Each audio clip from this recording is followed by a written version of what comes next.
Saudara kaum muslimin rahimakumullah, harta adalah amanat dan akan kita pertanggungjawabkan. Allah melebihkan rizki sebagian kita dari yang lain agar kita saling tolong menolong, bantu membantu. Nabi janjikan, siapa yang meringankan beban saudaranya muslim di dunia, Allah akan meringankan bebannya di akhirat nanti. Sebuah jaminan dari baginda Nabi. Si orang yang kita bantu barangkali tidak bisa membalas, Allah yang akan membalas lewat jalan lain yang tidak pernah kita sangka-sangka. Selalu berusaha menyimpan sesuatu yang bisa membawa manfaat, baik untuk dirinya, untuk anak cucunya, maupun untuk keluarganya, untuk masa kini dan masa depannya. Kadang simpanan itu berbentuk uang, kadang berupa tanah, lain saat berbentuk pabrik, dan lain sebagainya. Sementara masa depan yang paling pasti adalah akhirat. Jika untuk masa depan dunia kita rela memeras keringat, membanting tulang, pergi pagi dan pulang petang, menyimpan uang, menyimpan tanah, menyimpan pabrik, pernahkah kita merenung jika satu saat kiamat datang, kita dibangkitkan dari kubur masing-masing, berdiri di padang mahsyar untuk mempertanggungjawabkan seluruh kegiatan hidup kita di dunia ini. Lalu kita akan menuju ke alam akhirat. Sudahkah kita mempunyai simpanan untuk akhirat kita? Pada pertemuan kali ini saya ingin menyampaikan sebuah hadis di mana Rasulullah sallallahu alaihi wasallam bersabda, "Arba'un min kanzil jannah." Simpanan sorga ada 4 macam. Yang pertama, ikhfa'us sadaqah, menyembunyikan sedekah. Saudara-saudara kaum muslimin, sebagaimana yang kita maklum bahwa Allah subhanahu wa ta'ala melebihkan sebagian rezeki dari kita terhadap yang lain. Ada yang kaya, ada yang setengah kaya, ada yang miskin, ada yang setengah miskin, dan selanjutnya. Ada yang gajinya kecil tapi penghasilannya gede. Ada yang penghasilannya gede tapi nggak punya gaji. Ada juga yang memang gajinya gede dan penghasilannya gede. Kelebihan rezeki merupakan sunnatullah dan tidak harus membuat kita merasa lebih dari yang lain. Bahkan sebaliknya, kelebihan itu harus membuat kita ringan tangan untuk menolong mereka yang memang memerlukan pertolongan. Kalau saudara diberikan ilmu, maka pertanyaan akhirat cuma satu: ilmumu kau amalkan untuk apa? Kalau saudara diberikan umur yang panjang, pengadilan akhirat juga bertanya satu: umurmu kau habiskan di mana? Tapi kalau saudara diberikan harta, pengadilan akhirat akan bertanya dua: hartamu kau dapat dari mana? Kau belanjakan kemana? Dari mananya ditanya, dan kemananya juga ditanya. Oleh karena kita akan dimintakan pertanggungan jawab, maka amanah yang bernama harta ini harus kita gunakan dengan sebaik-baiknya. Ada penggunaan yang merupakan kewajiban, itu zakat namanya. Ada penggunaan yang sewaktu-waktu, itu infak namanya. Ada yang lebih sewaktu-waktu lagi, dan itu sedekah namanya. Zakat dia terikat oleh haul dan nisab, oleh putaran batas waktu dan ukuran dari harta itu sendiri. Sedangkan infak terikat oleh situasi dan kondisi perekonomian seseorang. Sedangkan sedekah tidak terikat dengan apapun. Dalam kondisi seperti apapun kita bisa melakukan sedekah dengan yang terkecil sekalipun. Sampai-sampai Rasulullah sallallahu alaihi wasallam mengajarkan, la tahkiranna minal ma'rufi syai'an walau an talqa akhaka biwajhin talik. Atau ada hadis, tabassumuka fi wajhi akhika laka shadaqah. Senyumanmu kepada temanmu adalah sedekah. Jadi untuk melakukan sedekah tidak harus dalam berbentuk uang. dengan ilmu kita bisa sodakoh, dengan tenaga kita bisa bersodakoh, dengan pikiran kita bisa bersodakoh, bahkan senyum kepada teman itu pun sodakoh. Jadi kalau sodakoh dengan uang memang belum punya uang, nyengir aja banyakin. Itu asal pada tempatnya, jangan lalu ketemu tiang listrik cengengesan. Tentu tidak pada tempatnya dan tidak wajar. Nah, sodakoh yang paling dicintai Allah adalah sodakoh yang disembunyikan. Artinya jauh dari sifat riya. Kan kadang-kadang ada orang sedekah itu disebutkan namanya, apa tidak bagus? Kalau memang niatnya ikhlas, ya bagus-bagus saja. Untuk memberikan sugesti kepada yang lain. Di Fulan bin Fulan nyumbang sekian, diumumkan. Boleh kalau niatnya untuk memberikan rangsangan kepada yang lain supaya dia menyumbang lebih besar dari orang tadi. Tapi kalau itu mendatangkan riya, maka sodakoh yang paling dicintai Allah adalah sodakoh yang disembunyikan. Tangan kiri saja tidak tahu apa yang diberikan oleh tangan kanan. Sedekah yang dilakukan dengan ikhlas akan merupakan perbendaharaan surga, tersembunyi dari pandangan orang lain, tidak seorang pun tahu. Karena memang sikap yang baik adalah melupakan kebaikan dan mengingat kesalahan. Itu salah satu ciri orang bahagia. Orang yang selalu mengingat kesalahannya dan berusaha melupakan segala kebaikannya. Kalau dia akan berada kebaikan, dia tidak bisa ikut, dia merasa rugi karena dia merasa belum pernah berbuat baik. Tapi kalau akan melakukan kesalahan baru, dia ingat kesalahan yang sudah-sudah, sehingga terhalang baginya untuk melakukan satu kesalahan baru. Demikianlah saudara-saudara, bahwa Allah melebihkan rizki sebagian kita dari yang lain, agar terjadi tolong-menolong dalam kehidupan ini. Jadi kesenjangan yang nature, kesenjangan yang alami, itu sunnatullah. Ada yang kaya, ada yang miskin, ada yang kelas menengah. Nah, kenapa lalu sekarang kita berusaha mengentaskan kemiskinan? Oleh karena adanya kesenjangan struktural. Kalau yang kaya bisa semakin kaya, kenapa yang miskin tidak bisa naik jadi ikut sedikit kaya? Sebab pada dasarnya Islam adalah agama yang sejak turunnya sudah berupaya memerangi kemiskinan. Bahkan dikatakan kemiskinan itu mendekatkan kepada kekufuran. Orang kalau miskin udah dekat banget sama kafir. Gampang menjadi kafir. Berapa banyak saudara-saudara kita yang oleh karena soal perut, oleh karena soal materi, terpaksa meninggalkan dan menanggalkan akidahnya. Menjual petunjuk yang diberikan Allah dengan kesenangan dunia yang cuma sebentar ini. Na'udzubillah, thumma na'udzubillah. Jadi makin kita sembunyikan satu sedekah, semakin banyak perbendaharaan kita di surga. Sedekah yang paling dicintai Allah adalah sedekah yang disembunyikan. Malahan ada seorang sufi, dia punya kebiasaan kalau pergi sholat Jumat dia bawa uang, itu uang dia taruh di bawah tikar masjid. Dia niat sedekah kepada siapa saja yang nemuin itu duit. Maksudnya apa? Supaya yang nemuin nggak tahu siapa yang punya duit. Demikian dia saking ingin menyembunyikan sedekahnya. Karena sifat riya itu bisa memakan amal kita sendiri. Riya itu termasuk menyebut-nyebut kebaikan kita. Orang yang suka nepuk dada, sedikit-sedikit ngitungnya kalau nggak gua.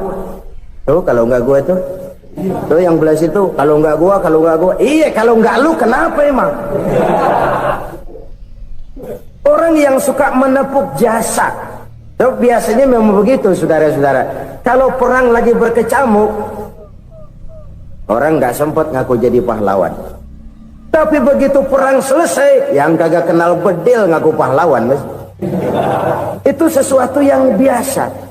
Oleh karenanya, orang-orang yang ikhlas dalam bersedekah, disembunyikannya sedekah itu, Allah cinta betul.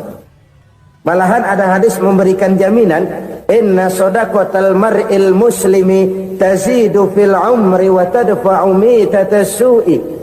Sesungguhnya sedekahnya seorang mukmin tazidu fil umri, bisa menambah umur panjang, wa tadfa'u mitata su'i, dan menyelamatkan manusia dari mati secara su'ul khatimah.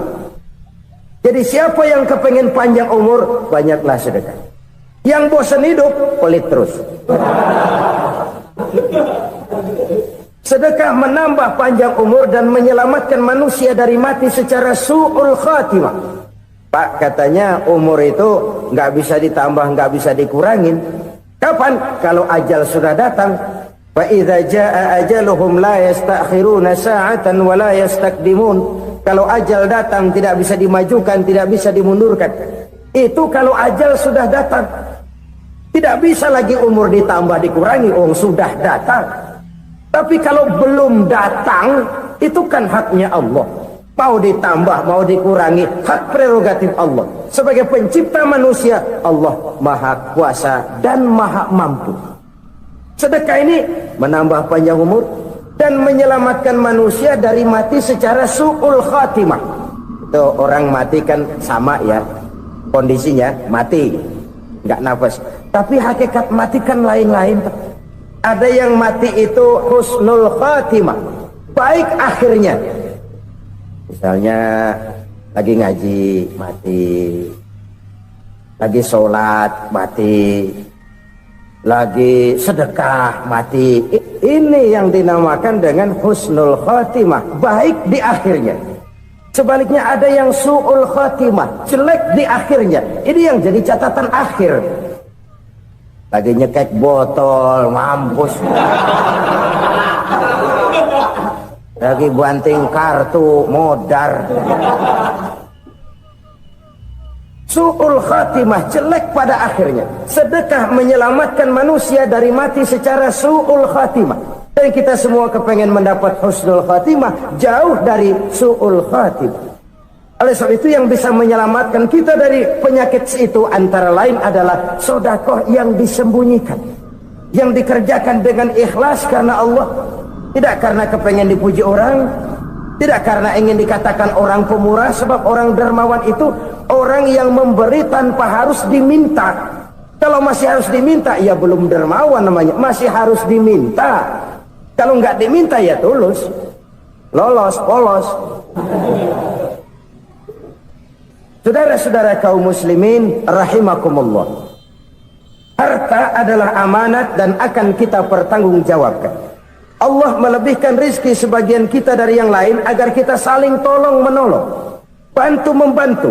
Nabi janjikan siapa yang meringankan beban saudaranya muslim di dunia, Allah akan meringankan bebannya di akhirat nanti. Sebuah jaminan dari baginda Nabi.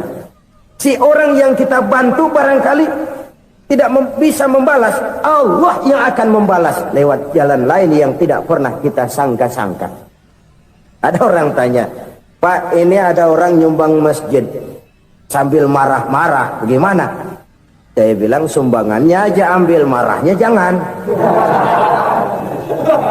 Marahnya jangan diambil, itu urusan dia. Saudara-saudara kaum muslimin rahimakumullah, umat Islam ini kan umat yang punya potensi besar. Kadang kita merenung, kenapa kadang-kadang pembangunan masjid kok lambat sekali?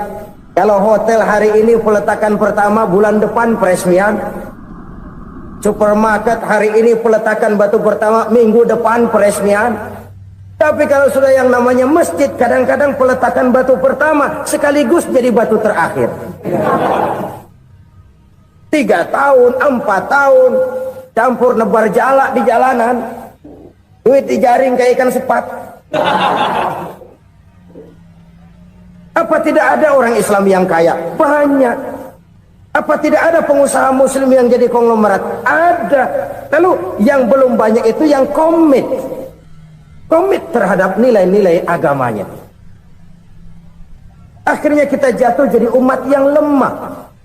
Belum ada pengusaha konglomerat muslim buka pabrik supermi cap beduk misalnya umpamanya atau pabrik kecap cap sorban supaya identitas keislamannya sedikit kelihatan. Kita jatuh jadi umat yang lemah karena potensi tidak terinventarisir dengan baik. Kita ini ibarat kompor yang cuma matengin nasi orang lain. Potensi kita dimanfaatkan oleh orang lain. Ukhuwah Islamiyah kita baru terbatas kepada silaturahmi. Ukhuwah di bidang ekonomi kita lemah, ukhuwah di bidang kebudayaan kita lemah, apalagi ukhuwah di bidang politik kita lebih rapuh lagi. Padahal ukhuwah itu adalah totalitas kehidupan manusia, menyangkut ipolek sosbud, memerlukan nilai-nilai ukhuwah. Jadi oleh karena itu mari kita menyadari di dalam harta kita, walaupun kita yang cari pergi pagi pulang sore peras keringat banting tulang, di sana ada harta anak yatim, di sana ada hak masjid, di sana ada hak pesantren, di sana ada hak jihad. Berbahagialah seseorang apabila dia oleh Allah dijadikan keran. Keran itu menyimpan air, tapi tidak untuk dirinya, tapi disalurkannya kepada mereka yang memang memerlukannya. Saudara-saudara kaum muslimin rahimakumullah, ini yang pertama. Jadi perbendaharaan surga adalah menyembunyikan sedekah. Orang lain nggak tahu, kita pun nggak pernah ngitung-ngitung.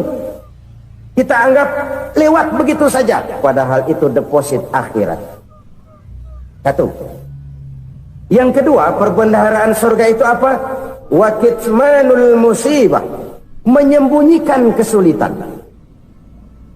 Kadang orang takut menghadapi kesulitan, tapi makin kita merenung, hidup ini kan sebenarnya urusan. Takut sama urusan ya jangan hidup. Tandanya orang hidup itu kalau punya urusan. Urusan melupakan problem, problem sering menimbulkan kesulitan.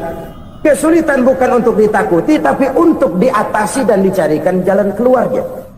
Siapa sih orangnya yang nggak pernah sulit-sulit? Makin tinggi status sosialnya, makin gede urusannya. Makin tinggi kualitas imannya, makin berat tingkat kesulitannya. Cuma memang yang namanya enak itu seperti pelangi. Biang lala itu nggak pernah di atas kepala kita, di atas kepala orang melulu. Lo sih enak lo, kata kita. Dia juga bilang yang enak kan lo. Pelangi itu nggak pernah di atas kepala kita. Kata tukang beca, aduh enak ya naik Mercy. Kata tukang beca, apa yang di dalam mobil Mercy? Aduh enak bener tukang beca, di jok ngeringkuk ngorok pules bener. Saya kamar pakai AC sejuk, tempat tidur sutra empuk, alga spring bed, kulak kulik nggak bisa pules kalau belum minum Valium, belum tidur. Enak bener tukang beca, di jok ngorok nggak tahu wetan kulon. Si tukang beca bilang yang di Mercy enak, yang di Mercy bilang tukang beca enak. Inilah enak, nggak pernah di atas kepala kita, di atas kepala orang lain melulu enak itu.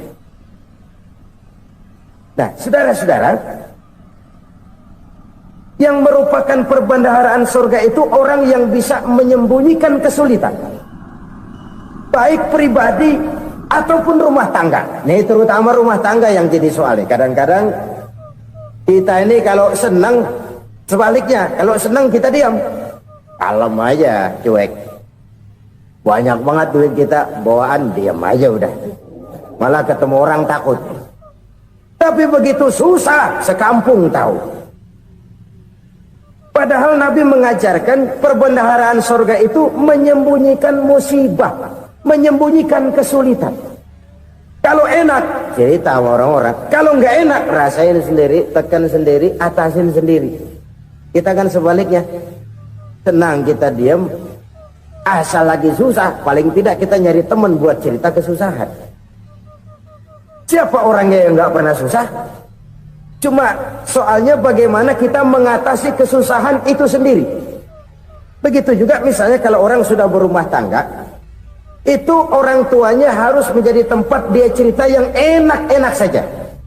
Yang nggak enak rasain berdua, selesaikan berdua, atasin berdua. Jangan dibalik. Asal senang diam, giliran susah saja. Maknya laporan.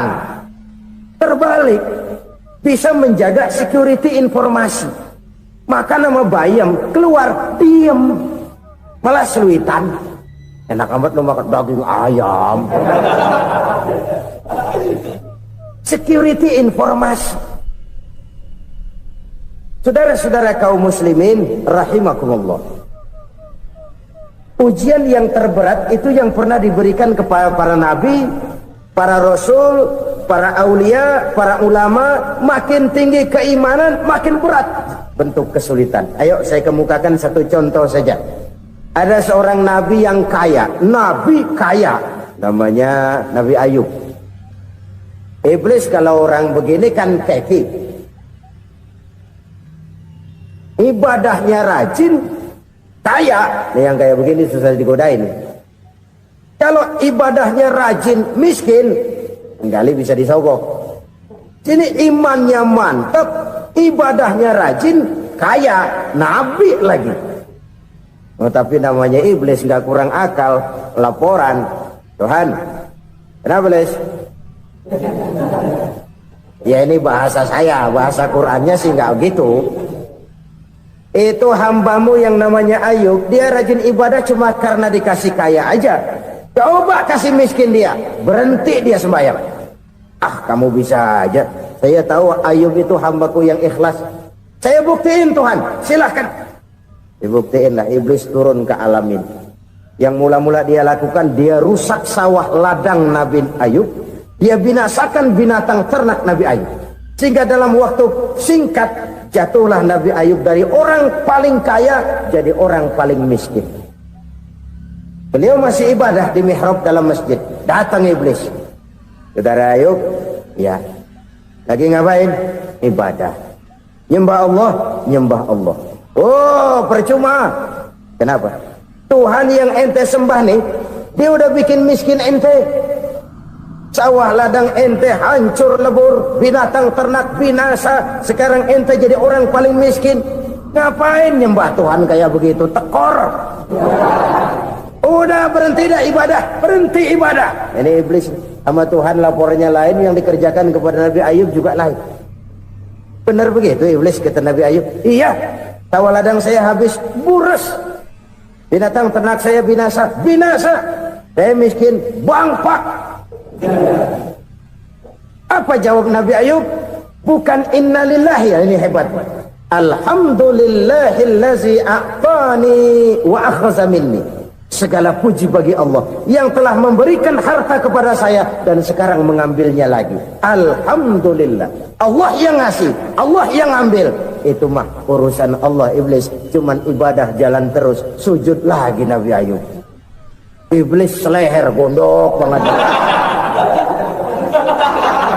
Dasar Nabi nggak mempan dia apa-apain. Miskin malah alhamdulillah. Allah yang ngasih, Allah yang ambil.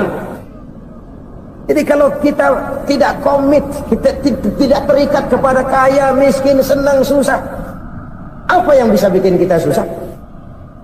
Jadikan kekayaan, kemiskinan, jadikan senang, susah sebagai anak buah yang bisa kita atur. Jangan kekayaan ngatur kita, jangan kemiskinan ngatur kita. Kita yang harus mengatur mereka.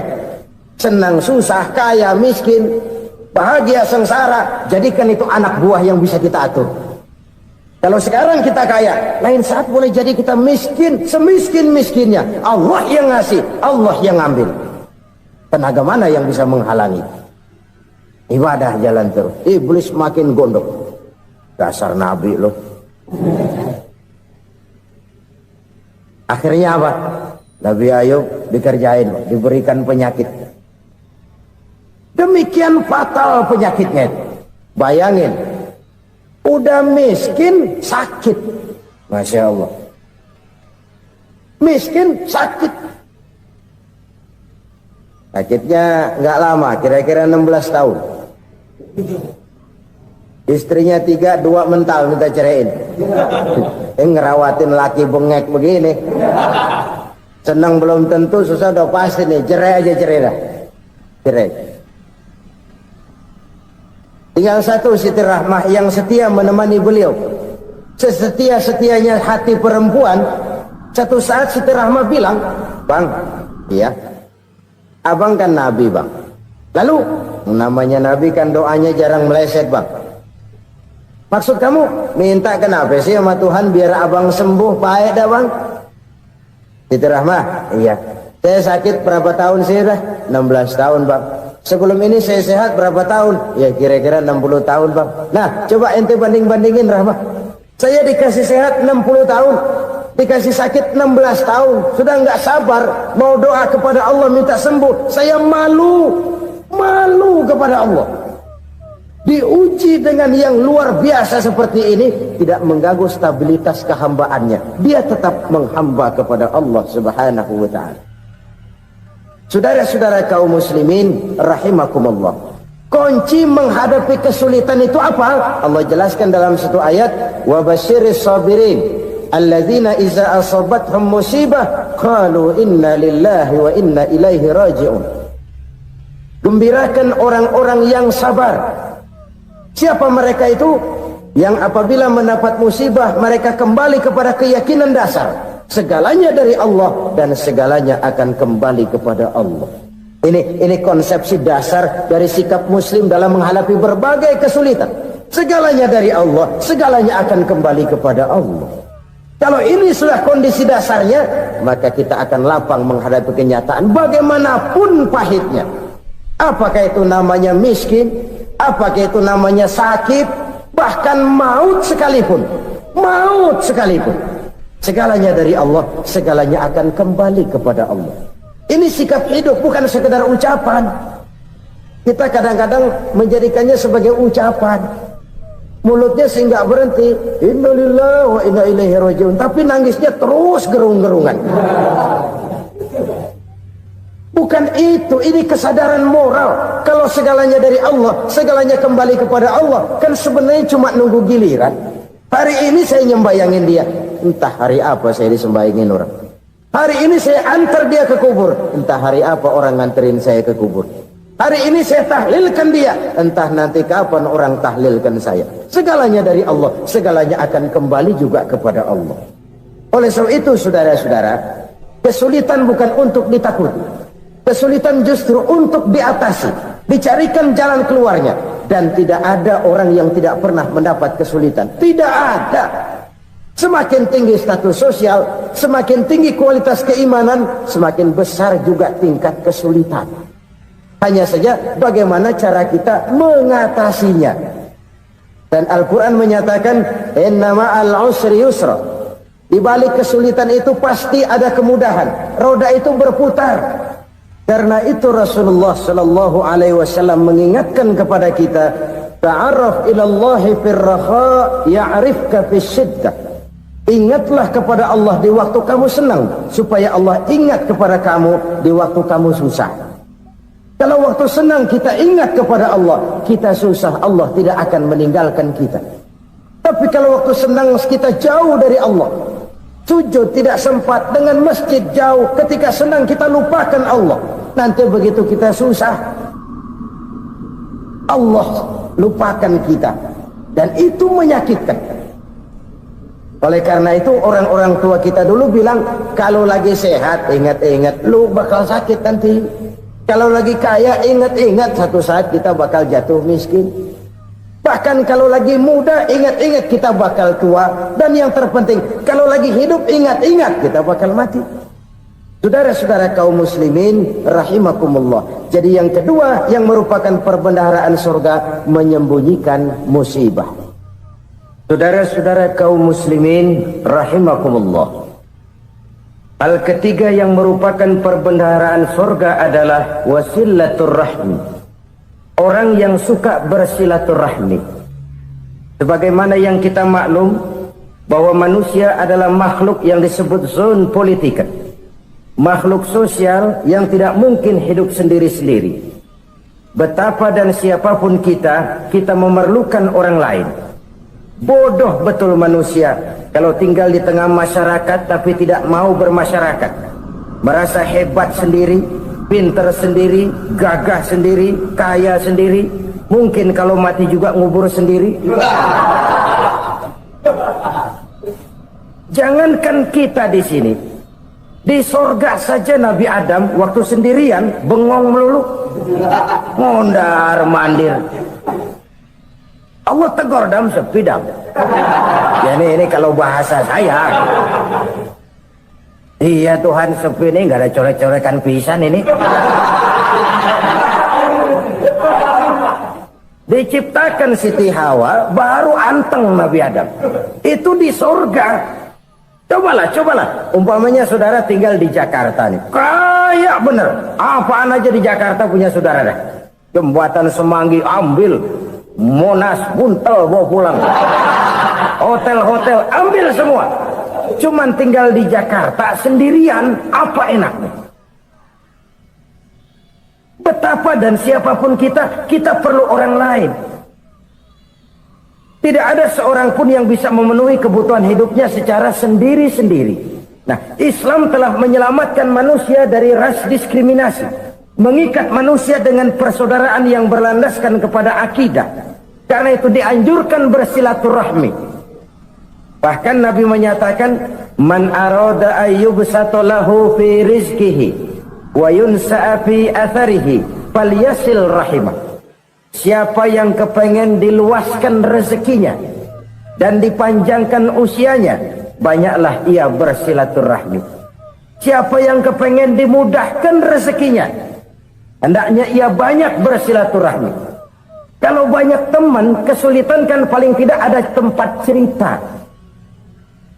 Udah susah, sendirian kita pikirin diri, nggak ada tempat tukar pikiran. Cepet banget sama bengek. Dilawan sendiri. Nah, secara makro kita bisa berkata, tidak mungkin ada kemenangan kalau tidak ada kekuatan. Tidak ada kekuatan kalau tidak ada kesatuan dan persatuan. Tidak mungkin ada kesatuan dan persatuan tanpa semangat silaturahmi. Kalau umat Islam mau menang, dia harus kuat. Kalau umat Islam mau kuat, dia harus bersatu. Kalau umat Islam mau bersatu, dia harus membudayakan silaturahmi ini. Bahkan sampai-sampai kata Nabi, kalau bisa cari nilai tambah. Apa? Silman qata'ak. Bersilaturahmilah kau kepada orang yang marah denganmu. Masya Allah, indahnya ajaran agama kita. Orang yang marah pun kepada kita, kata Nabi, kalau bisa bersilaturahmilah kepadanya, kepada orang yang marah itu. Di situ nilai tambah. Cuman jujur nih hadis, ngucapinnya gampang, ngamalinnya yang berat banget. Orang marah sama kita disuruh silaturahmi, ada apa malu? Lu marah, ada gua marahan lagi. Gue pikirin. Saudara-saudara kaum muslimin rahimakumullah. Tapi ini yang diajarkan, bahkan ini yang dicontohkan oleh baginda Rasul. Bagaimana begitu mudah, misalnya satu saat Abu Jahal ini ngatur strategi bagaimana bikin Muhammad celaka. Dia gali lubang di depan tempat tidurnya. Dia tutupin daun korma. Terus dia panggil seseorang, ke sini. Kasih tahu Muhammad, pamannya sakit keras, minta ditengokin. Berangkat orang ini ke sana. Muhammad, labbaik.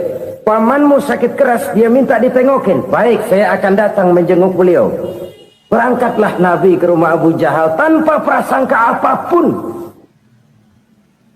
Abu Jahal udah pasang stil, selimut 3 rangkap setengah dipakai, persis kayak orang meriang. Tapi sembari ngintip dari balik selimut, begitu Muhammad buka pintu, nah masuk perangkap nih. Muhammad jalan menuju tempat pembaringan. Makin lama makin dekat, makin lama makin dekat, makin dekat ke lubang yang dipasang oleh Abu Jahal itu.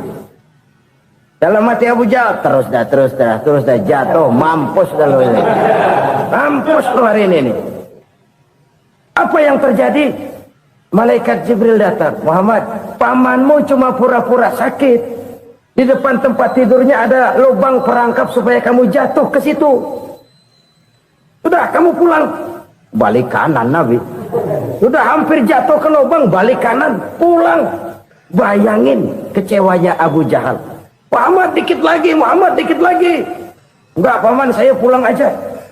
Emosi bangun dari tempat tidur, enggak sadar kalau lagi pura-pura sakit. Lompat ngejar Nabi, dia lupa dengan lubang yang dia gali. Usrak, nyemplung sendiri ke dalam lubang.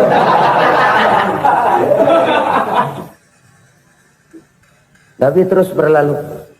Ini terjadi keanehan. Jatuh ke lubang yang dia gali itu sebenarnya nggak terlalu dalam ya, antara 3-4 meteran lah. Tolong saya jatuh ke lubang ini. Datanglah pelayan-pelayannya itu. Angkat saya dari sini. Oh, yang ngulurin tambang. Satu gulung, belum juga nyampe itu tambah. Kurang beli lagi ke warung. Sambung, ulur lagi, enggak juga bisa sampai. Wah ini kerjaan Muhammad ini. Tolong siapa salah seorang kamu ke rumah Muhammad, kasih tahu encangnya kecebur. Minta ditolongin. Sampaikan kepada Rasul. Kenapa? Pamanmu jatuh ke lubang, Muhammad minta tolong diangkatin. Tambang udah nyambung-nyambung nggak nyampe juga. Ya nanti saya datang saya tolong. Coba aja. Nyata-nyata orang berniat jahat mau mencelakakan dia. Datang dia menolong. Ini yang disebut air tuba dibalas air susu ya ini. Bukan sebaliknya. Air tuba dibalas air susu. Paman, kecebur ya? Iya Muhammad, tolong ini. Pegang tangan saya. Nabi ulurkan tangannya, nyampe, dipegang oleh Abu Jahal, diangkat ke atas, sampai atas. Apa kata Abu Jahal? Sihirmu memang hebat Muhammad. Udah ditolongin dikata sihir. Yang enak kita kemplang kan itu orang begitu. Urusan apa? Tapi inilah akhlak. Kalau bisa kamu bersilaturahmilah dengan orang yang marah kepadamu sekalipun. Orang marah kita tetap baik. So, kalau kita berbuat baik sama orang yang memang baik, rasanya sih biasa-biasa aja. Orang baik kita baik lagi, ya draw aja, belum ada nilai tambah di situ. Baru ada nilai tambah kalau kita bisa berbuat baik kepada orang yang nyakitin kita. Itu namanya kita setingkat di atas dia. Dia sakitin kita, kita berbuat baik sama dia. Dia pelit sama kita, kita baik sama dia. Dia marahin kita, kita deketin dia. Di situ kita punya nilai tambah. Jadi siapa yang ingin diluaskan rezekinya kata Nabi dan dipanjangkan umurnya, hendaklah ia banyak-banyak bersilaturahmi. Sederhana sebenarnya silaturahmi, tapi silaturahmi membangkitkan semangat kesatuan dan persatuan. Kesatuan dan persatuan melahirkan kekuatan. Dalam matematika 1 ditambah 1 pasti 2. Tapi di tengah masyarakat, 1 orang takut ditambah 1 orang takut, hasilnya jadi 2 orang setengah berani. Kenapa setengah berani? Karena udah berdua. Tadi pan takut sendirian. Kalau dia kumpul turu-turu takutlah jadi berani. Kita yang lemah, kita yang tidak berdaya, kita yang miskin, kalau mau kompak bersatu, apa yang nggak bisa kita kerjain? Apalagi tinggal di kota besar, pilihan cuma 2 itu. Bertahan atau minggir. Bertahan atau minggir. Untuk bisa bertahan harus mampu bersaing. Untuk mampu bersaing harus punya keahlian. Keahlian harus ditunjang dengan pendidikan, ditambah oleh kekompakan sebagai umat. Udah miskin mencar mulu, orang injak kita. Orang nggak pandang urusan apa malu. Oleh karena itu silaturahmi pada hakikatnya merupakan roh dari ukhuwah yang diajarkan oleh agama kita. Bagaimana Islam menyelamatkan masyarakat manusia dari ras diskriminasi, mengikat manusia, dan tidak ada persaudaraan yang lebih indah selain persaudaraan yang diikat dengan nilai-nilai akidah. Sepanjang orang di jalan Allah, itulah saudara kita. Keluar dia dari jalan Allah, selesailah persaudaraan sampai di situ. Karena itu, kalau ingin menyimpan sesuatu di surga, banyaklah bersilaturahmi. Datang ke rumah ini, datang ke rumah itu, dan lain sebagainya. Itu simpanan kita di akhirat nanti. Ini yang ketiga. Saudara-saudara, yang keempat, perbendaharaan surga itu apa? Wa qawlu la hawla wa la quwwata illa billah. Ucapan la hawla wa la quwwata illa billah. Ibadah kan ada yang berat, modalnya besar. Bangun masjid berat, modalnya besar. Bangun rumah sakit berat, modalnya besar. Ada ibadah yang berat, tapi modalnya ringan. Misalnya puasa. Puasa itu berat, mengendalikan nafsu. Kalau sekedar nggak makan nggak minum sih enteng, mengendalikan nafsu. Itu jihad terbesar, tapi kan modalnya ringan, cuma niat saja. Ini ibadah berat, modalnya ringan. Ada ibadah yang ringan, modalnya juga enteng.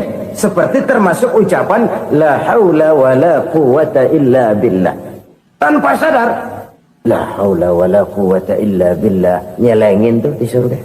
Nyelengin, kita nggak terasa. Nyelengin simpenan akhirat. La haula wala quwata illa billah. Nyimpan lagi. Kaget. La haula wala quwata illa billah. Nyimpan lagi. Banyak simpenan. Walaupun sebenarnya yang dimaksud di sini adalah kesadaran batin bahwa tidak ada daya dan kekuatan kecuali Allah. Itu intinya. Kita memulai pekerjaan disunahkan baca bismillah, kan begitu? Apa itu? Kesadaran moral bahwa ini saya bisa kerjakan. Saya kerjakan ini dengan menyebut nama Allah. Kenapa? Kalau Allah tidak memberikan daya dan kekuatan, mana mampu saya kerjakan ini. Maka saya kerjakan ini dengan menyebut nama Allah. Bismillah. Kesadaran moral. Manusia hanya wajib berusaha, tapi nggak pernah wajib berhasil. Banyak hal-hal yang kalau kita renungkan secara rasio nggak mungkin, tapi jadi kenyataan. La haula wala quwata illa billah. Tidak ada daya dan kekuatan kecuali bagi Allah semata-mata. Kesadaran moral akan kelemahan dan keterbatasan makhluk bernama manusia. Kadang kita kagum dengan otak, tapi kita sering lupa sama yang bikin otak. Padahal bagaimanapun hebatnya otak, yang bikin otak pasti lebih hebat dari otak. Nggak percaya, silahkan otak-otakan. Inilah kecenderungan. Kita kagum dengan pesawat-pesawat mutakhir, bukan main besi gede banget terbang itu. Alangkah hebatnya. Lalu apa yang bikin otak tidak lebih hebat dari itu semua? Kita puji laut, apa yang bikin laut tidak lebih hebat dari laut itu? La haula wala quwata illa billah. Tidak ada daya dan kekuatan kecuali Allah. Apa yang bisa kita lakukan kalau tidak karena daya dan kemampuan yang diberikan oleh Allah kepada kita? Lahirlah sikap tawadu, rendah hati, tidak melonjak menjadi angkuh dan sombong, sadar akan kelemahan dan keterbatasan diri. Sebagai makhluk yang diciptakan oleh Allah Subhanahu wa ta'ala. Jadi satu sisi ini ucapan yang berpahala, la haula, jadi wiridan. Pada sisi lain ini kesadaran moral, sikap mental, kesadaran batin bahwa yang punya daya dan kekuatan itu cuma Allah. Kita nggak pantas untuk sombong, sebab sombong itu pakaiannya Allah. Kita nggak sedang pakai pakaian Allah, kegedean.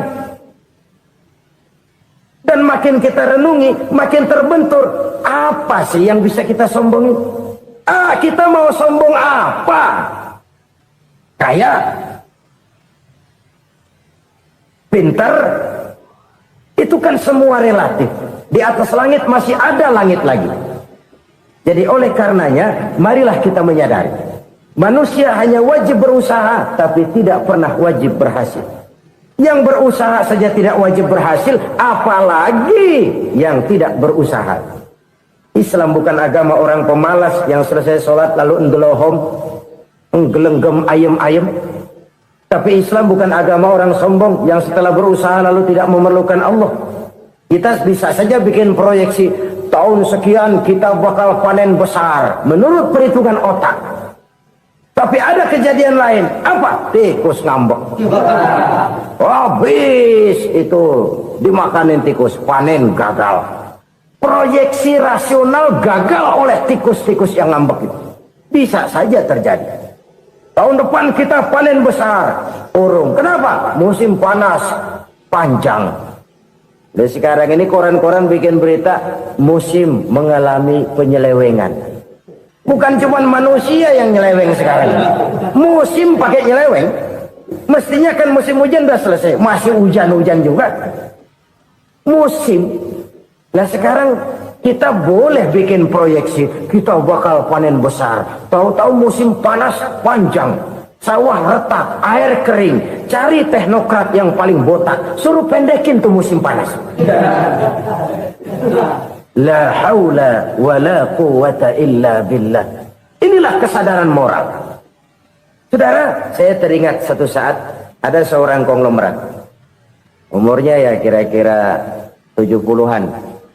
Satu saat dia ditanya oleh wartawan, "Pak, umur Bapak berapa sih?" "Ya paling 10 tahun. 10 tahun. 10 tahun. Anak bapak berapa orang? Satu saja. Satu. Harta bapak berapa? Ya paling-paling bangsa 7 juta kali. 7 juta? Iya. Pak, kenapa bapak bohongi saya? Bapak punya buku biografi. Koran-koran, majalah-majalah banyak memuat cerita riwayat hidup bapak. Saya tahu umur bapak 70. Kenapa bilang cuma 7 tahun? Saya tahu anak bapak 8. Kenapa cuma bilang 1? Saya tahu harta bapak miliaran, mungkin triliunan. Pabrik di mana-mana, bank di mana-mana. Kenapa bilang uang bapak cuma 7 juta? Nah, kata si konglomerat tadi, kamu benar nak, kamu benar. Umur saya kalau jumlahnya memang 70 nak. Cuman ingat-ingat saya, baru 7 tahun terakhir ini saya sujud. Baru 7 tahun terakhir ini saya berusaha dekat dengan Allah. Saya laksanakan perintahnya, saya jauhi larangannya. 7 tahun inilah rasanya yang ada nilainya di hadapan Allah. Yang 63 tahun matong, kelabu, kelem umur gue. Habis untuk maksiat, untuk munkarat. Maka ketika ditanya tadi, umur saya 7 tahun itu. Oh begitu Pak. Oh iya. Lalu anak Pak. Anak bapak kan 8. Kenapa bilang cuma 1? Nah, kalau jumlah hitungannya memang anak saya 8. Tapi dari 8 orang ini rasanya cuma 1 nih yang bakal jadi buah hati, belahan jantung, pelanjut cerita, penerus sejarah, bakal jadi anak soleh yang akan mendoakan saya. Cuma 1 rasanya anak saya ini yang bakal jadi buah hati saya, besar-besaran saya, yang akan mendoakan di kubur saya, yang akan mendoakan di akhirat saya. Yang 7 orang mana? Masya Allah, yang atu tenggeng, yang atu nyekek botol lolo, yang itu nggak karu-karuan. Makanya saya bilang 1 anak saya yang akan bisa mendoakan saya. Oh begitu Pak. Iya. Nah harta Pak, harta bapak kan triliunan. Pabrik bapak di mana-mana. Uang bapak hampir di tiap bank-bank besar. Kenapa bilang cuma 7 juta? Betul kau nak. Harta saya kalau jumlahnya memang miliaran, triliunan mungkin. Tapi yang saya ingat baru 7 juta tuh yang saya belanjakan di jalan Allah.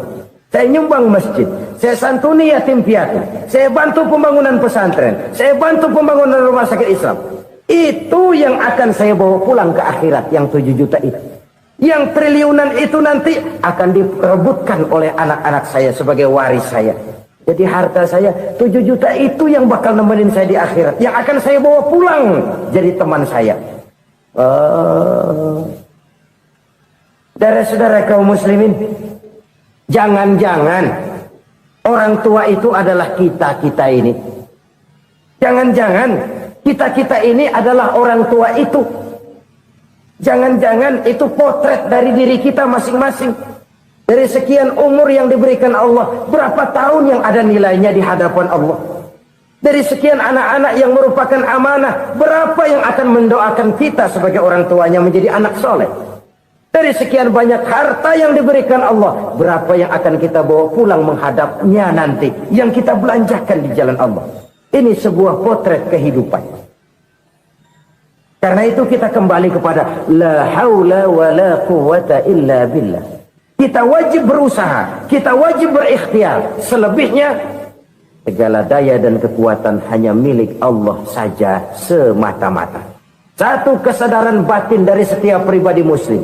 Setelah ia berusaha dan berikhtiar, ia menyerahkannya kepada Allah Subhanahu wa ta'ala. Jadi satu sisi ini merupakan wiridan ucapan yang mengandung pahala. Pada sisi lain ini merupakan sikap batin dari seorang muslim di dalam ia menghadapi realitas kehidupan ini. Saudara-saudara kaum muslimin rahimakumullah. Kalau ini kita jadikan satu basis kehidupan, maka ini akan menyelamatkan manusia dari kemungkinan tergelincir menjadi orang yang lupa diri dan lupa darat. Sebab itu Imamul Ghazali berpesan, jadidis safinah fa innal bahra amiq wa khuziz zad fa inna safara ba'id wa khaffifil hamla fa innal hamla sadid. Perbarui selalu kapalmu karena lautan sangat dalam. Bawa bekal yang banyak karena perjalanan ini sangat jauh. Ringankan beban karena kebanyakan beban akan menyakitkan. Alangkah indah kalimat ini, alangkah dalam makna yang terkandung di sana. Perbarui selalu kapalmu karena lautan sangat dalam. Apa artinya ini? Jaga mentalmu baik-baik.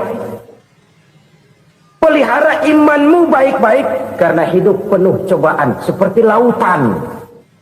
Kita kalau berlayar di lautan kan kadang-kadang tenang, angin bertiup sepoi-sepoi basah. Jika malam datang, bintang gemintang bertabur menghias cakrawala. Rembulan memantulkan sinarnya dengan indah. Dalam keadaan begitu berlayar enak. Tapi lain saat ombak menggunung, halilintar menyambar, angin topan bertiup. Berapa banyak sudah saudara-saudara kita yang tenggelam di lautan dunia tanpa sadar bahwa dia belum sampai kepada pantai yang akan dituju. Berapa banyak sudah saudara-saudara kita yang tenggelam di lautan dunia ini tanpa sempat bangkit lagi. Dia menyangka sudah sampai kepada tujuannya. Hati-hati kapal jangan sampai bocor karena lautan sangat dalam. Iman ini jaga baik-baik karena hidup penuh dengan ujian. Wa khuzizat fa inna safara ba'id. Bawa bekal yang banyak karena perjalanan sangat jauh. Saudara mau ke Bandung, bawa duit. Saudara mau ke Surabaya, banyakkan lagi duitnya. Saudara mau ke Mekah, gepokan, iketan tuh duit nggak lembaran lagi. Makin jauh perjalanan, makin banyak bekal yang harus kita bawa. Kalau saudara dari Jakarta mau ke Surabaya, kagak bawa duit berangkat juga, itu sih bukan berani namanya, nekat. Sampai Surabaya belum tentu, sengsara di jalan sudah pasti. Kenapa? Nggak bawa bekal berangkat. Sama juga kita nih, misalnya belum sempat sembahyang, mati. Waduh, berani banget orang. Belum punya bekal, mati. Sengsara di jalan. Atau bekal tidak cukup. Dari Jakarta saudara mau ke Surabaya, bawa duit 500 perak. Paling jauh Cikampek nyampenya itu. Paling jauh itu. Antara jauhnya perjalanan dengan bekal yang saudara bawa tidak seimbang. Hidup ini perjalanan panjang. A walking tour. Dimulai dari alam arwah. Sebelum jasad diciptakan, roh diciptakan lebih dulu. Dari situ pindah ke alam rahim. Dari alam rahim pindah ke alam dunia. Dari alam dunia pindah ke alam barzah. Baru menuju akhirat. Satu perjalanan panjang. Kalau bekal tidak bawa, sengsara di jalan. Bawa bekal yang banyak karena perjalanan ini sangat jauh. Wa khaffifil hamla, ringankan beban karena beban itu cuma akan menyulitkan. Kalau bekal itu sih keperluan, tapi beban nggak kita perluin, coba ngeberat-beratin. Apa ini beban? Dosa. Kecurangan, kebatilan, kesoliman, ketidakadilan, kesewenang-wenangan. Itu akan jadi beban kita di akhirat. Alangkah celakanya, perjalanan panjang, bekal tidak bawa, beban kelewat banyak. Alamat sengsara di jalan. Pahala tidak ada, dosa berlipat ganda. Na'udzubillah, summa na'udzubillah. Kalau kita rangkum nasihat Al-Ghazali dengan kisah si konglomerat tadi, kita akan mengambil kesimpulan. Pertama, bekal terbaik dalam menghadapi gejolak kehidupan ini tidak lain adalah iman. Yang kedua, pahala dan dosa. Dua hal kontroversial. Pahala adalah bekal, dosa adalah beban. Tapi kita sekarang kan tidak begitu terangsang kepada yang abstrak. Orang berlomba mencari yang konkret-konkret saja. Yang real. Kalau memang dosa, benjol dong. Kira-kira begitu. Kira-kira begitu. Persis orang Yahudi dulu. Orang Yahudi itu kan pernah minta kepada Nabi Musa. Ya Musa, lan nu'mina laka hatta narallaha jahrah. Musa, kami nggak bakal mau beriman kepada Allah kalau belum kami lihat Allah ada nongkrong di depan kami. Kalau memang Tuhan ada, taruh dong di depan kami. Mau yang konkret-konkret saja. Kalau memang dosa, benjol dong. Kalau memang pahala, berasa dong. Orang terangsang kepada yang real, yang konkret-konkret saja. Karena itu, untuk mengejar dosa, orang mau bayar. Tapi untuk mengejar pahala walaupun tidak bayar, orang segan. Ini yang dikatakan oleh Nabi, kamu mengharapkan ke surga tapi kamu berat melaksanakan sesuatu yang bisa membawa kamu ke surga.